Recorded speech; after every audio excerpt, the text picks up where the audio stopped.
On the surface, it was a perfect day. One of those crisp autumn mornings where the air feels expensive, clean, cool, like nature itself had been dry cleaned. The venue was a mansion her parents rented, white pillars and rose-covered arches stretching out like it was their legacy being cemented instead of mine being compromised. Everyone was there. Her parents, all lace and judgment. My side, smaller crowd, honest people, people who'd never seen a wine list longer than their grocery bill. I was in the groom's suite, staring at the mirror, knotting my tie with hands steadier than I expected. You'd think a man about to get married would be nervous, but I wasn't. I'd already made peace with what I knew, what she didn't know I knew. And the prenup? I knew it was coming, just not the way it did. She walked in, yes, into the groom's suite, of all places, with a smile that didn't reach her eyes and a tan folder clutched like a dagger in a velvet glove. "Hey babe," she said. That voice, sweet like arsenic and honey. Just a teeny, tiny thing before the ceremony. I raised an eyebrow. A surprise before the surprise? She handed me the document and leaned in close. Perfume. Jasmine, with a hint of control issues. "Sign it, or there won't be a wedding," she whispered in my ear with a soft chuckle, as if this was some romantic power play. I looked at her. Really looked. She wore manipulation like a second skin. It wasn't love in her eyes. It was a deal closing. A merger. And I was the asset. I smiled. Calm. Steady. The same smile I wore the day I found the text between her and that banker from her dad's firm. Daniel. Cute, chiseled, with a six-figure trust fund and a six-pack to match. The kind of guy who thought working hard meant attending a board meeting hungover. So, I took the pen she offered, clicked it, signed, and then I pulled out mine. Her eyes blinked rapidly. "What's that?" "My prenup," I said. She laughed, high and nervous. "You're joking." "Not even a little." I stepped closer, handed it to her. "Fair's fair. You protect yours. I protect mine." She hesitated, scanning the first page. Her smile faltered. Why is this so long?" "Just a few clauses. Nothing crazy. Want me to walk you through it?" Her parents entered the room just then, followed by her brother and that leech of a cousin who always wore sunglasses indoors.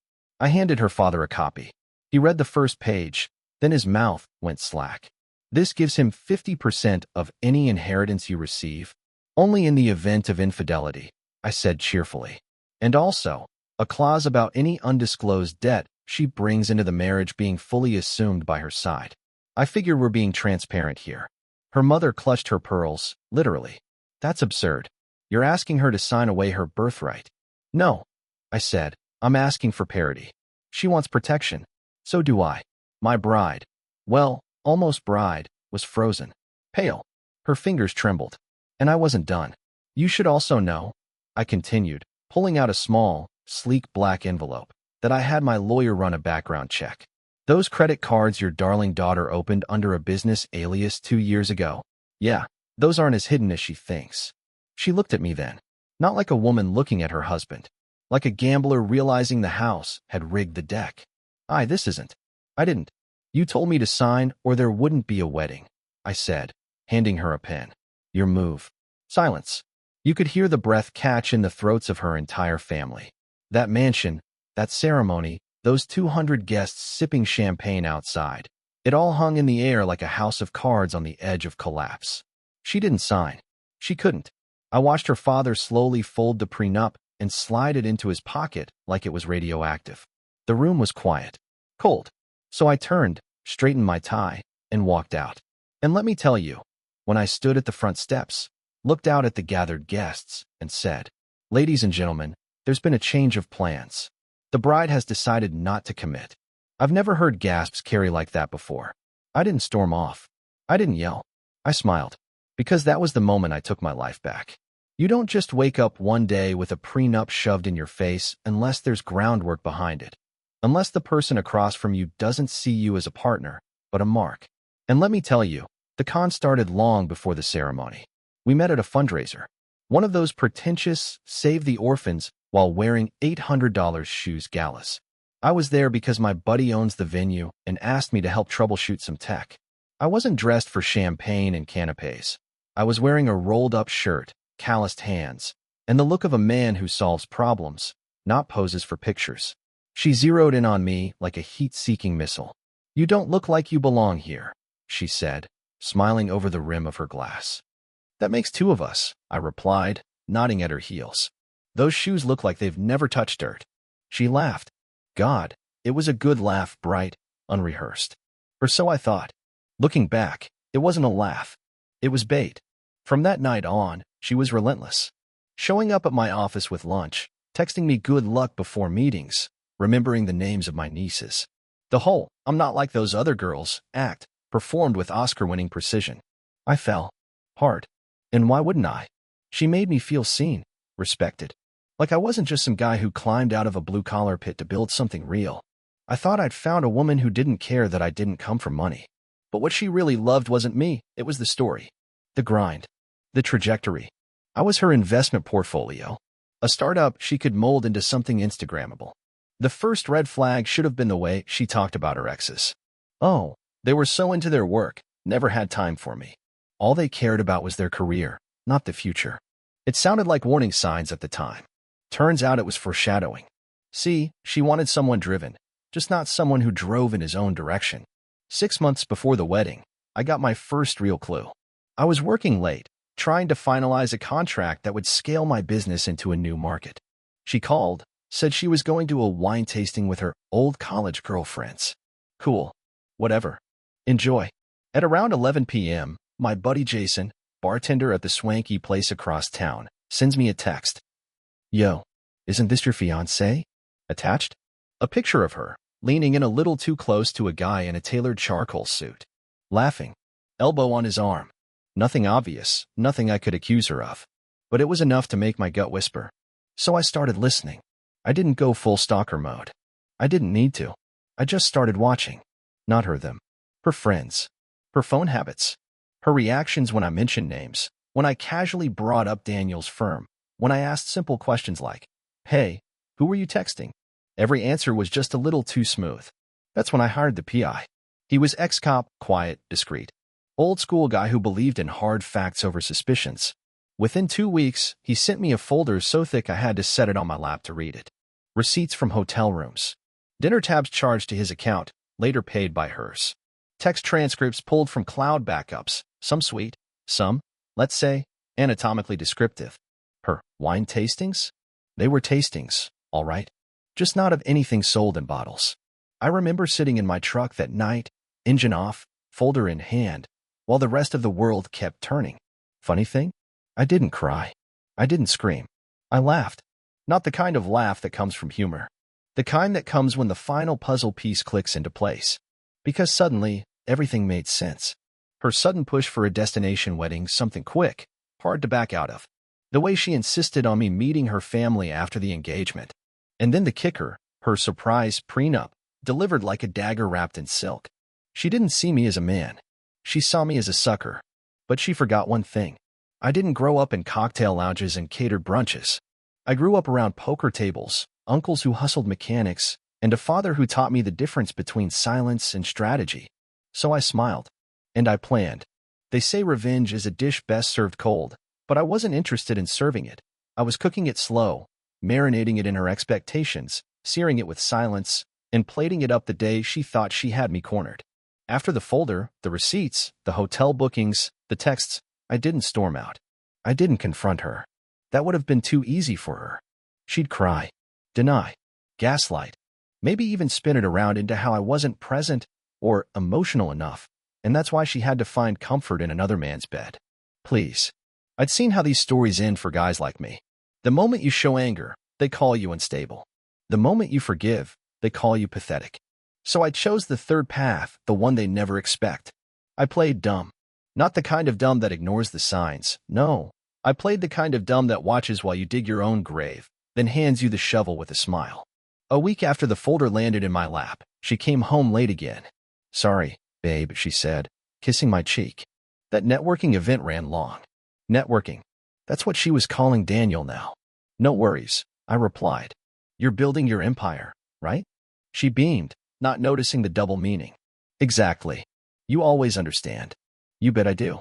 That night, while she showered off her networking, I opened the safe in my office and reviewed the prenup she didn't know I'd already drafted. My lawyer, Mitch, knew exactly what kind of agreement I wanted: airtight, brutal, and camouflaged as fair. Half of it was standard legalese. The other half? Pure tactical brilliance. Clause 1. In the event of infidelity, the faithful spouse retains full ownership of shared assets. Clause 2. Any attempt to manipulate, coerce, or threaten the wedding process invalidates previous agreements. Clause 3. All financial disclosures must be accurate and complete prior to marriage, or the contract is null and void, and penalties apply. Clause 4. And here's the kicker: if any party enters the marriage under false pretenses or with intent to exploit, the contract grants the deceived party sole ownership of premarital and postmarital assets. You know what we call that where I come from? A trapdoor. And she walked right into it. 2 weeks before the wedding, she insisted we finalize guest lists at her parents' place. Her father handed me a scotch, a rare, expensive, aged longer than our relationship, and said, "We're glad to welcome you to the family. You'll be taken care of." I raised the glass, nodded. Just happy to be with someone who values honesty. He didn't flinch. Either the irony flew over his head, or he thought I was just being poetic. Then came the real bait. 3 days before the wedding, she brought up the prenup. Casual-like. "I've been thinking," she said while scrolling her phone. "We should probably sign something. You know, just for safety." I raised an eyebrow. "You want me to sign a prenup?" She looked up, almost startled that I caught it so fast. "Yeah. I mean, it's just smart, right? My dad's lawyer has something simple. Standard clauses. I'll email it to you." "Sure," I said. "Sounds reasonable." 2 hours later, the document landed in my inbox. 5 pages. Half of it centered on shielding her family's assets, trusts, and future inheritances. I'd barely finished reading before I saw the holes. It wasn't just a prenup, it was a leash. One I wasn't allowed to touch, but she could yank whenever she wanted. So I smiled, signed it, and then said, "You mind signing mine, too?" The look on her face? I wish I could have framed it. Panic is easy to recognize when you've seen someone without their mask. Her lips parted, her voice caught in her throat. "Wait, you have one?" "Of course," I said coolly. "Just a few things my lawyer recommended. You trust me, right?" She didn't say yes. She didn't say no. She just stared at the document, page after page of legal landmines, until her mother wandered over and asked, "Everything okay, sweetie?" That's when I knew I had her. I didn't need her signature. I needed her hesitation, the proof that all this wasn't about love, it was about leverage. And her family? They saw it too. Her dad pulled me aside that night. "This prenup you gave her, it's a little aggressive." "No more than hers," I said. "Unless you think she has something to hide." He didn't answer. Because they all did. The morning of the wedding felt surreal. Not because I was marrying the woman of my dreams, she wasn't. Not anymore. No, the surreal part was watching everyone buzz around with smiles and champagne and flower petals, clueless that a bomb was about to go off. And the best part? I wasn't even nervous. She was. I caught it in the little things. The way she triple-checked her makeup. The way she snapped at her hairdresser when her curls weren't soft enough. The way she glanced, no, darted, her eyes toward her purse every 5 minutes like she expected a subpoena to crawl out of it. She'd skimmed the prenup I handed her 2 days earlier, and since then she'd been walking on eggshells. She hadn't signed it. Not yet. Said she needed more time, and wanted to run it past her dad's lawyer. The same lawyer who drafted the paper she shoved in my face like an ultimatum. That alone told me everything. If she had nothing to hide, she'd have signed it, just like I signed hers. But she didn't. And she wasn't going to. Because she knew. She knew I knew. And now the clock was ticking. The venue was a cathedral of glass and stone, overlooking the ocean. Her family spared no expense. Every corner was dripping with imported orchids, and the guests all looked like they'd walked out of a fashion shoot for the pretentious elite weekly. I stood at the altar in a charcoal suit that fit like a second skin. Calm. Smiling. While the organ played its syrupy nonsense and the guests whispered things like, "He's so lucky," "She's stunning," and "What a power couple." They had no idea. The officiant looked at me. "Are we ready?" "I believe so," I said. Then came the doors. Big, wooden, ceremonial. They swung open, and there she was. Dressed like a queen. Confident stride, bouquet held tight, veil trailing like a train of illusions. Every step down the aisle was a drumbeat in the war she didn't even know she'd already lost. She reached me. Smiled. I smiled back. We turned to the officiant. He began his speech, something about love, union, sacrifice. I didn't hear much of it. I was focused on her hands. No tremble, but no ring either. Not yet. Then came the vows. She'd written hers. Of course she had. You are my rock, my partner. I can't imagine a life without you in it. She said it like it was a scene from a drama she'd rehearsed. And me? I listened, smiling, nodding, letting her dig. Then it was my turn. I had a whole speech written. I began. About love. About commitment. About all the things a marriage should be. She smiled tight, like a noose. But instead, I want to talk about honesty. Because love without honesty? That's not love. It's theater. The room stirred. Subtle. Just enough to feel. See, a few days ago, I was handed a prenup. When I was told to sign, there'd be no wedding. And I did sign it, happily. Now her smile cracked, just a sliver. But when I offered one of my own in return, things got complicated. And suddenly, the wedding we planned together didn't feel like a union. It felt like a negotiation. I turned to her, looked her dead in the eyes. So I'll ask one final time. Will you sign mine? The silence was suffocating. You could hear the breath leave the room. She froze, eyes wide. Then she did what I hoped she would. She said nothing, just shook her head. Barely, but enough. And that was it. I turned to the guests. Ladies and gentlemen, I said, voice clear and calm. There will be no wedding today. A gasp. No scream. Just a collective shock. She's chosen not to sign my prenup. And as she told me herself, no signature, no wedding. Then I stepped back. Her mother stood. You can't be serious. I've never been more serious, I said, removing the ring from my pocket. She wanted a contract. I gave her one. She didn't like the terms. The officiant looked like he wanted to evaporate. Her father's face went red, redder than the $10,000 bottle of wine he probably had stashed for the reception. Then came the best part. I turned to the DJ in the back. You still have the music ready? He blinked. Yeah. Play track 2. And just like that, the speakers kicked on. Not a love song. Johnny Cash. God's gonna cut you down. I walked down the aisle alone, guests parting like the Red Sea. And when I reached the doors, I paused, pulled out my phone, sent one message to my lawyer, execute. Because what she didn't know was that every dollar she tried to protect with her daddy's document just got counter-leveraged into a legal hurricane.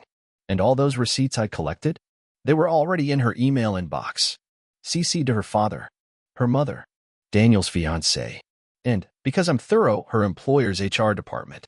Turns out mixing business with pleasure violates a lot of conduct clauses. There's a silence that follows chaos.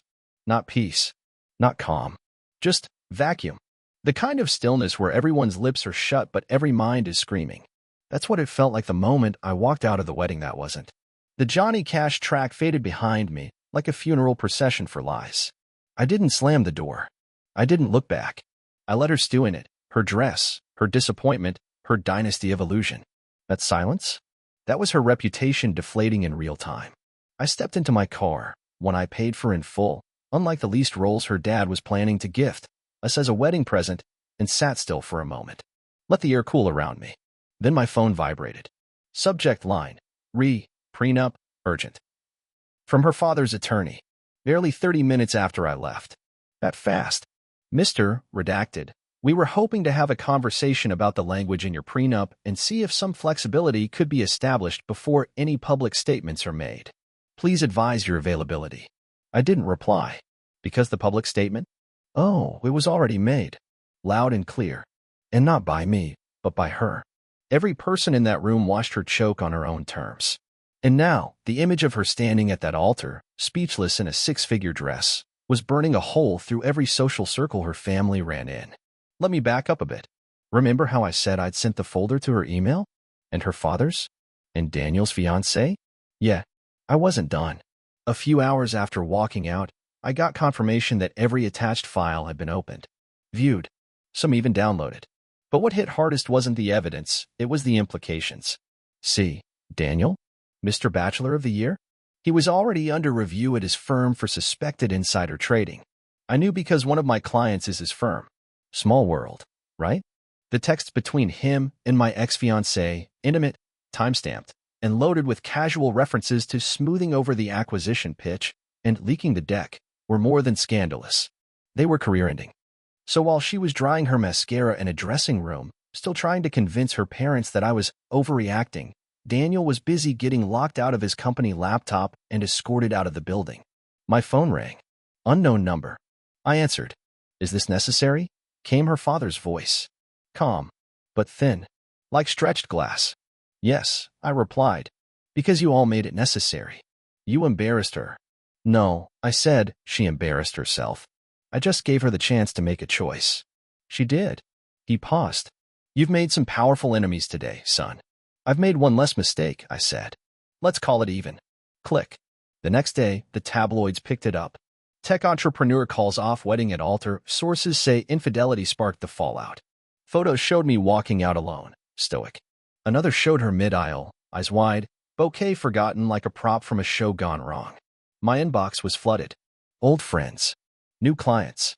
Even a few reporters. And yeah, okay, one or two women who apparently appreciated a man with a spine. But none of that mattered. What mattered was the silence from her. She didn't text, didn't call, didn't even try to explain. And that told me everything I needed to know. Because people like her, when the script fails, they have nothing left. No words. No rewrites. Just shame they try to blame on someone else. I heard through a friend of a friend that she tried to spin the story, said I had commitment issues, that I'd blindsided her. But unfortunately for her, there's not much spin you can put on a leaked email chain that includes the phrase, "My dad's lawyer will steamroll him. He won't fight. He loves me too much. No, sweetheart. I loved you." Past tense. No? I love truth. I love boundaries. And I love the sound of a door slamming shut on people who thought they could build their legacy on your back while burying the knife in it.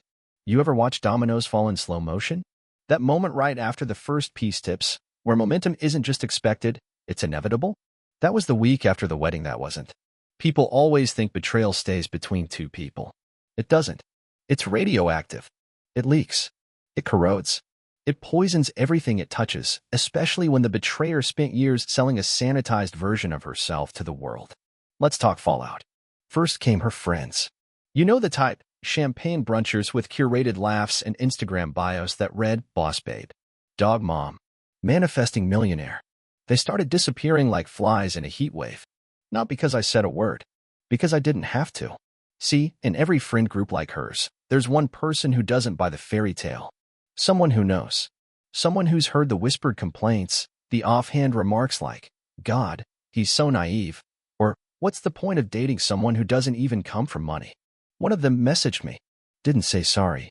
Just, she's been talking about Daniel for months. You did the right thing. Some of us always wondered when you'd wake up. I didn't respond, but I screenshotted it.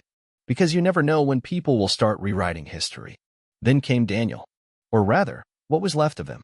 Turns out when your company is already under internal investigation, the last thing you need is a document dump tying you to leaked presentations and someone else's fiancé. A week after I walked out of that church, Daniel's name disappeared from his firm's website. 2 weeks after, a quiet little article slipped onto the back page of a finance blog. Unnamed insider at Crestford Capital exits amid internal review into leaked material and undisclosed relationships. Unnamed, sure. But those in the know knew. And speaking of knowledge, Daniel's fiancée? Ex-fiancée now. She got the same folder mine did, with an extra note from me. I figured you deserve the truth, too. She sent me one message in return. Thank you. You saved me years of regret. I didn't reply. Some things don't need words. Let's not forget the crown jewel of this whole circus, her family. Rich, polished, petty. The kind of people who send holiday newsletters that read like corporate earnings reports. This year, Lila completed her MBA and started her own event firm. We are so proud. The kind who measure worth in square footage and wedding coverage. They went dark after the ceremony. Total radio silence. But whispers. Oh, those traveled. A colleague of mine runs a boutique PR firm. Told me her mother reached out trying to hire a team to reframe the narrative. Said the whole ordeal had undermined the family's image in key social circles. No kidding. Apparently they floated the idea that I had sabotaged the wedding, like I'd been planning it all just to make them look bad. Let me say this plainly. I didn't ruin her life. She just finally had to live in the one she built. A month later, I got a letter. Handwritten. Elegant stationery. No return address. It was from her. I don't expect forgiveness. I just want to explain. I got scared. Not of you. Of how much you trusted me. I didn't think I deserved it. And when people feel undeserving, sometimes they self-destruct. Touching, right? Almost believable if I hadn't already read the messages she wrote to Daniel. He's such a Boy Scout. He'll never suspect a thing. Or the one to her friend. Honestly, I don't even think I'm attracted to him anymore. I'm just too far in to back out now. She wanted forgiveness. But what she deserved was perspective. So I sent one thing in reply. A small, sealed envelope. Inside, a printout of her own message. That last one. And a post-it note. Now you can't pretend you don't know why. There's a moment, after the fire, after the silence, after the ashes settle, where you realize the destruction wasn't the end. It was the beginning. People think the worst part of betrayal is the heartbreak. It's not. It's the hollowing out. You give so much of yourself that when the lie hits, it doesn't just break your heart, it erases your reflection. You look in the mirror and see a man who let it happen. But not me. Because once she showed me who she was, I didn't crumble. I calculated. And now, for the first time in years, the air around me felt breathable. No second-guessing texts. No pretending not to see the late-night lipstick stains on her wine glass that didn't match the shade she left the house in.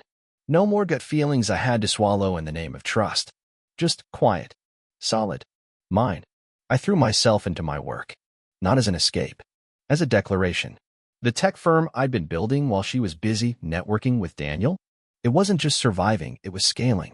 Funny how much faster things move when no one's siphoning your energy, your focus, your belief in yourself. I rebuilt the product roadmap from scratch. Took the AI prototype we'd shelved months ago and turned it into a full rollout. Reworked the pitch deck myself. Our next funding round? Closed in 8 days. Oversubscribed. I got a text from our Series A lead investor. Congrats. You've built something rare, resilience disguised as software.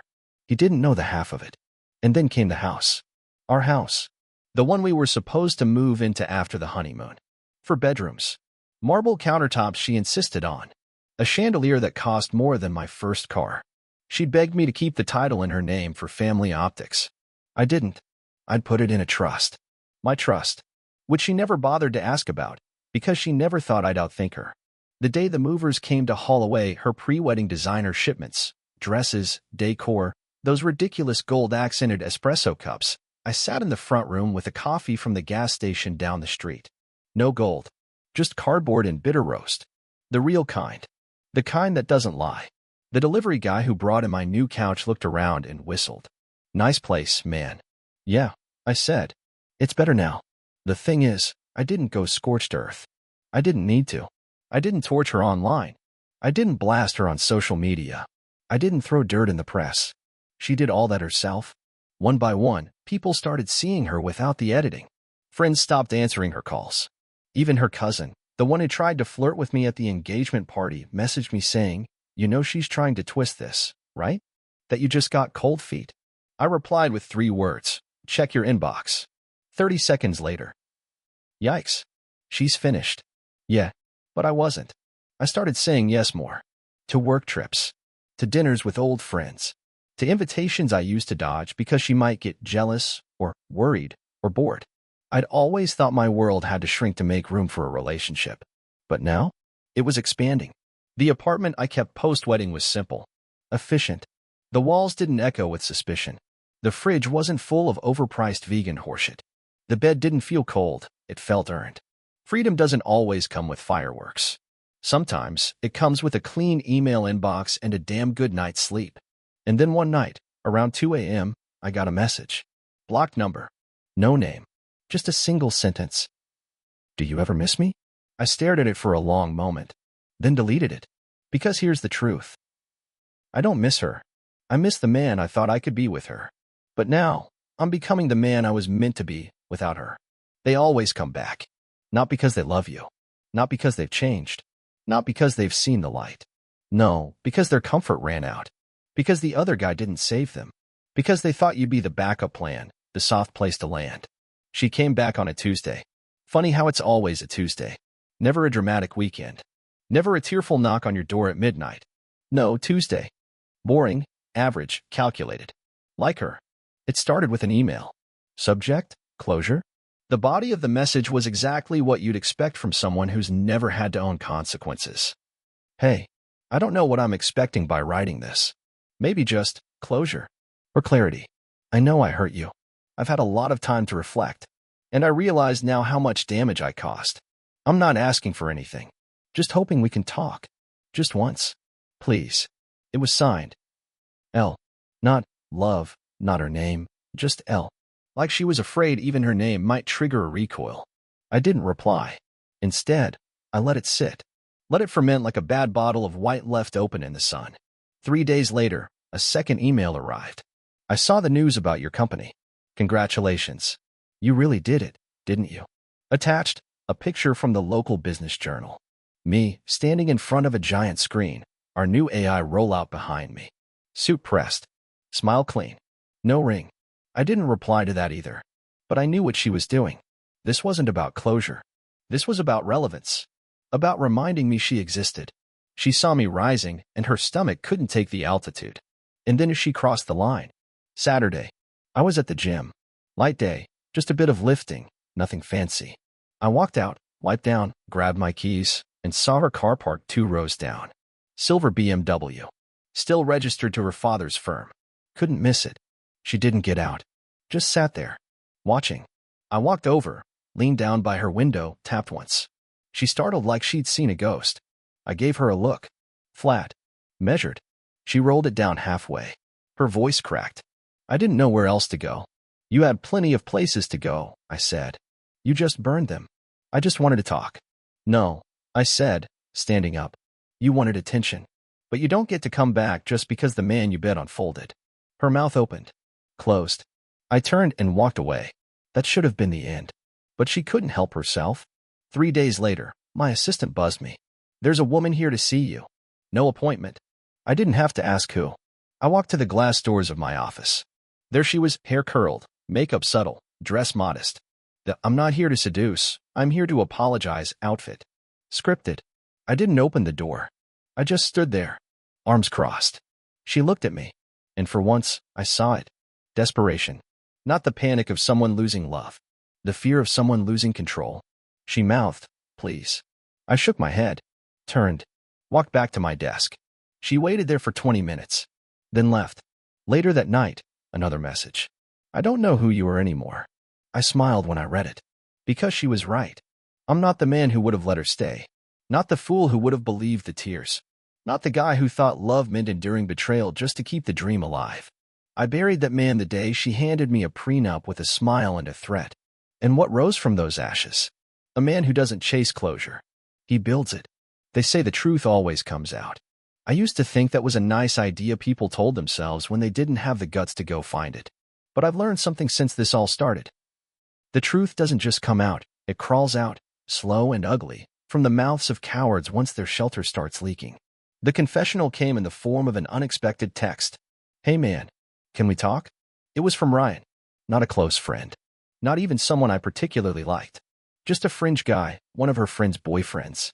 We'd shared a few beers during engagement parties, laughed at surface-level jokes, traded stories about careers and bad coffee. Nothing deep. Nothing worth remembering. But apparently, he remembered everything. I know I should have said something earlier. I just didn't want to get involved. I didn't think it would go as far as it did. I stared at the message, jaw tight. I didn't respond right away. I waited until the next morning, when I could read it with a cold head. And then I called him. He answered on the first ring. "Nate, man, look, before you say anything, I know I screwed up by staying silent. You want to make that right?" "Yes," he said, fast. "I'm done covering for any of them. I lost Kelsey over this." Turns out lying by omission still gets you dumped. Kelsey, his girlfriend. One of her closest friends. Apparently, she hadn't taken too kindly to being looped into the lie machine when the story imploded. "Talk," I said. And Ryan did. Turns out, he'd known about Daniel. Not just known, watched it unfold. Text on her phone. Late-night rendezvous under the excuse of strategy meetings. He saw her sneak out of group dinners, saw her come back giddy and smug. He didn't just ignore it. He laughed about it. "I thought it was just a fling," he admitted. Something stupid she'd end once the wedding was locked in. We joked about it, called it her last hurrah. I didn't realize that she was planning a lifetime of deception. Silence. Then, yeah, and that wasn't even the worst of it. She told Kelsey at one point, he continued. that she wasn't really in love with you, that she just didn't want to start over with someone new. She said, I've already invested this much. Why not get something out of it? My stomach twisted, not from pain. Not anymore. From clarity. Because now it all made perfect sense. Every little gesture. Every fake smile. Every time she acted like love was a negotiation. It was never a wedding. It was a transaction. You said you wanted to make it right. I told him. You still in touch with Kelsey? Yeah. We're on okay terms. Tell her to check her email. She's about to receive an affidavit. An affy. Your statement. You're going to write down everything you just told me. Then you're going to sign it. He hesitated. Then he said the smartest thing I'd ever heard come out of his mouth. Yeah, I owe you that. By the end of the week, I had it in writing. Sworn statement. Dated, signed, notarized. And just like that, the narrative wasn't he said, she said anymore. It was fact. I handed the affidavit over to my attorney, who was handling the final nail in the coffin, the legal follow-up to her breach of the prenup conditions, invalidating any financial claims she might dare whisper about. He skimmed the document, gave a low whistle. Nice work, he said. This is bulletproof. She won't even get to keep the gold-plated espresso machine. I didn't smile. I don't fight for spoils. I fight for the principle. That night, I poured myself a whiskey. No celebration. No music. Just me, a glass, and the kind of silence that heals. Because that was the moment I realized something. Her betrayal didn't just reveal who she was. It reminded me who I am. A man who doesn't beg for honesty. He demands it. It came in the mail. A letter. Handwritten. Cream-colored envelope. No return address, but I didn't need one. I knew her handwriting.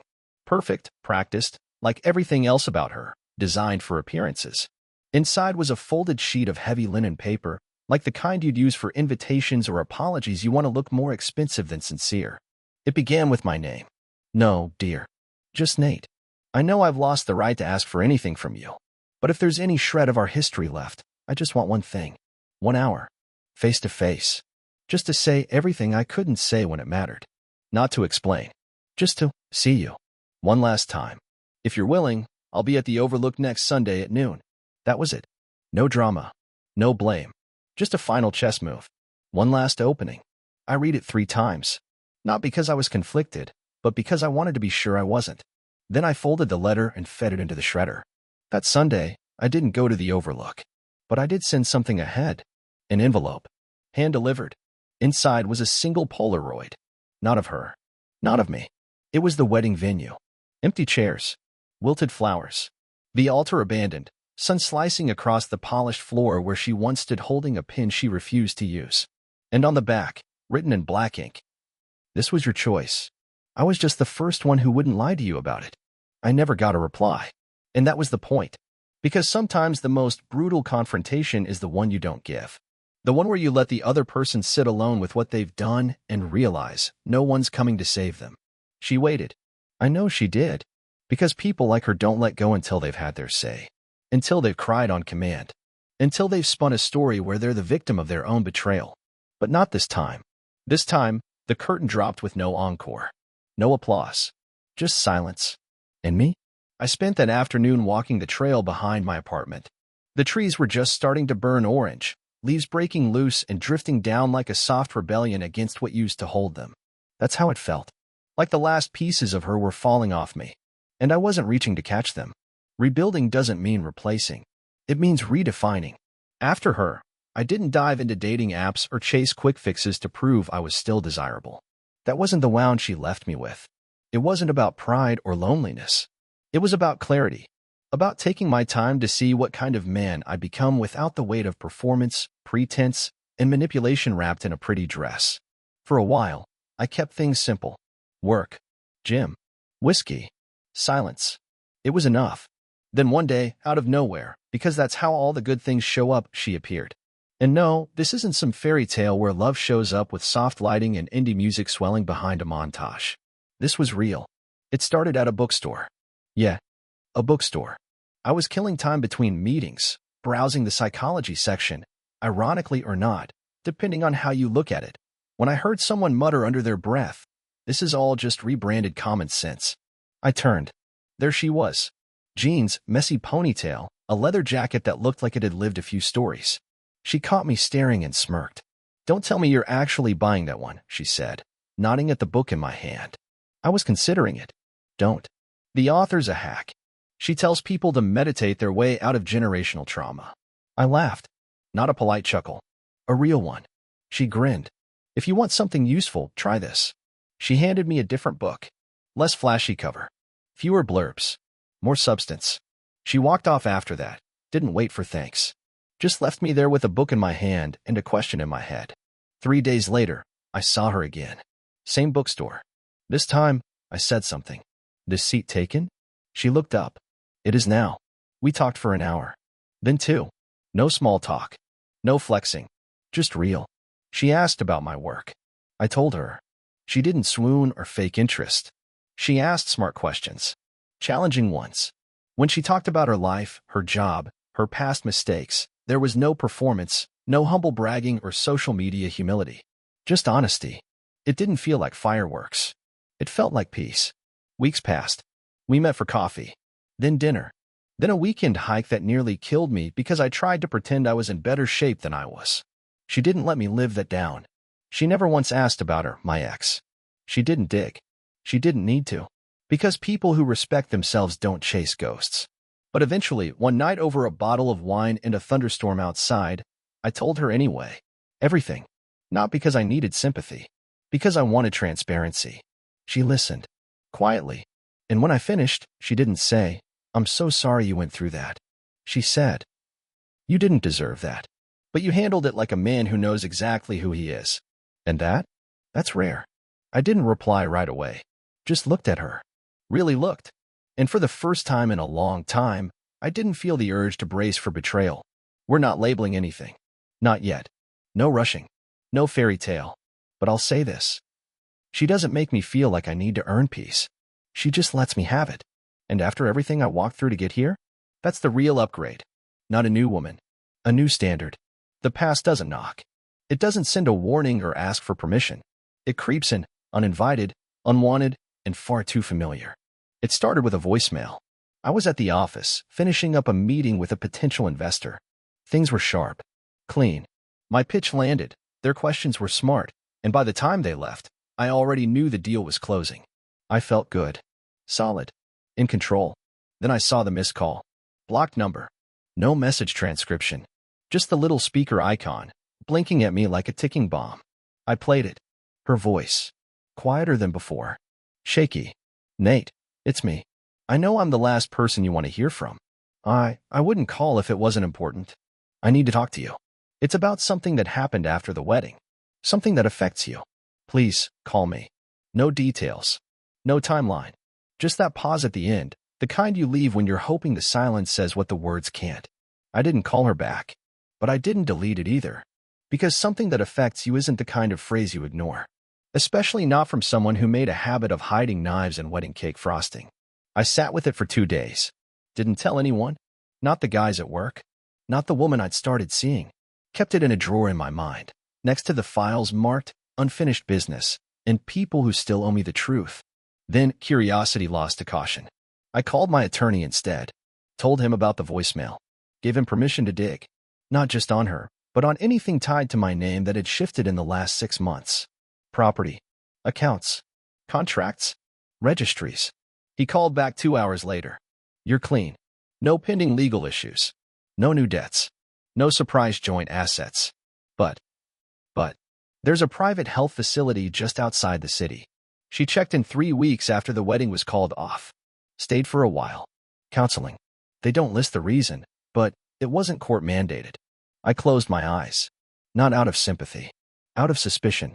Because if she was in therapy, that meant one of 2 things. She was either trying to change or trying to document a narrative. And I wasn't naive enough to bet on door number 1. A week later, another envelope showed up at my door.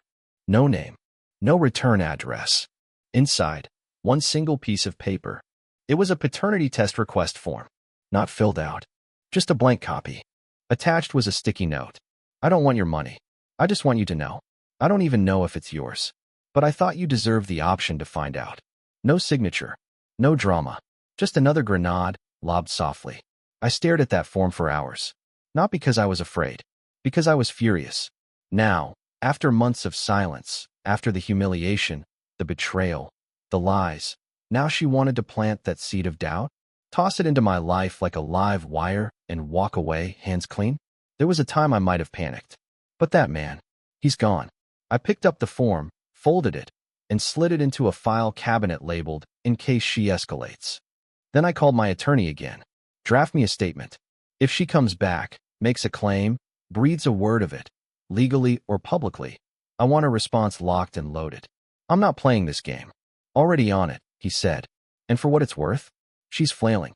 People like that, they don't reach out unless they're drowning in something they can't manipulate. Good. Let her drown. But just to be sure, I did one more thing. I booked a private lab appointment. Simple. Quiet. Not because I believed her. Because if she ever did try to weaponize uncertainty, I'd already be 5 steps ahead, with DNA results in a vault and a legal team on standby. I'm not the guy who reacts anymore. I'm the guy who prepares. There's a moment in every rebuild when you realize what's still tied to the wreckage. A drawer full of old letters. An email account with shared logins. A box in the back of the closet labeled miscellaneous that really should have said mistake. And maybe, just maybe, a few people who haven't figured out the war is over and the loser's already buried. I started the week with one goal: eliminate every trace of her from my life. Not just the memories, the threads, the things she could use, the ones she might still be clinging to in her mind, thinking she had some kind of ghost connection to my world. Like one day, I'd wake up nostalgic and scroll through our old Spotify playlists and just have to call her. No, not me. Not anymore. First thread? The shared storage unit. Back when we were planning for the future, we rented it together. Neutral territory, joint payments. Mostly filled with wedding stuff, furniture we never used, and her sentimental junk she didn't want cluttering her apartment. She never got around to clearing it out after I walked away from the altar. I waited 90 days. Legally. Contractually. After that, I filed a change of access and full ownership transfer. She never even noticed until I sent the final notice. Unit 141A has been cleared. Anything not claimed has been donated or discarded. Consider this the final receipt. I left out the detail about the wedding dress being dropped at a community theater thrift shop. Someone's gonna wear it. Might as well be for a real performance. Second thread? Mutual friends. You know who they are. The "we're staying neutral" crowd.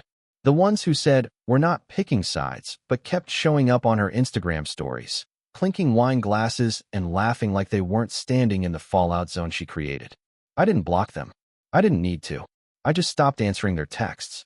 Let them feel what distance without confrontation looks like. That's how you starve the attention seekers. With silence. Then there was her name on legal documents. You'd be surprised how many traces linger. Utility bills. Emergency contacts. Mailing lists. I even found her listed as a backup reference on my old business credit account. Gone. All of it. Systematically, efficiently, without a single dramatic call or warning text. I didn't give her the courtesy of a farewell. Because erasing someone like her isn't about revenge. It's about peace. It's about walking into your own life without the weight of a ghost who still thinks she has keys to your kingdom. The last thread? My will. Yeah, you read that right. When we were engaged, I'd started drafting one. Standard stuff. Nothing fancy. But she was in it. Back when I still thought she was the one I'd build a legacy with. She wasn't. She was the lesson before the legacy. So I rewrote it, line by line. Not just removing her name, but adding a clause. In the event of any claim by redacted or representatives thereof, all disbursements to default beneficiaries will be held in escrow pending a full criminal review. Legal speak for, try anything, and your drama becomes evidence. After that, silence. Real silence. No more texts. No calls. No surprise voicemails or blank envelopes. It was over. Not with a bang. With a clean cut. No sentiment. No relapses. No looking back. And the craziest thing? It didn't feel cold. It felt good. Not like winning. More like cleaning a wound. Like for the first time in years, the air I was breathing didn't come through someone else's filter. Some words are meant to be spoken. Some are meant to be written. And some, they're meant to sit in a drawer, unread, unsent, and unfinished. This was the third kind.